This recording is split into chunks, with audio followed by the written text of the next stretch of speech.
কষ্ট আমাকে ভেঙে দিয়েছে, তবু আমি মন খারাপ করিনি। বুঝ হওয়ার পর থেকেই পরিশ্রম করতে আসি, তবু আমি মন ভাঙিনি। একদিন জানি আল্লাহ পাক কষ্টের পরে সুখ আছে, কষ্টের পরে সুখ রাখে। আর এই কষ্ট স্বীকার করলেই সুখ পাওয়া যাবে। একদিন না একদিন আল্লাহ পাক সুখী করবে, এটা দৃঢ় বিশ্বাস।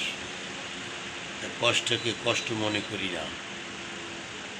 সুখে আছি দুঃখে আছি আলহামদুলিল্লাহ। যেভাবে রাখে আল্লাহ পাক, তার দরবারে লাখো কোটি শুকরিয়া। বেঁচে আছি, সুস্থ আছি আলহামদুলিল্লাহ। রুজি রোজগার করি, খেতে পারি, চলতে পারি।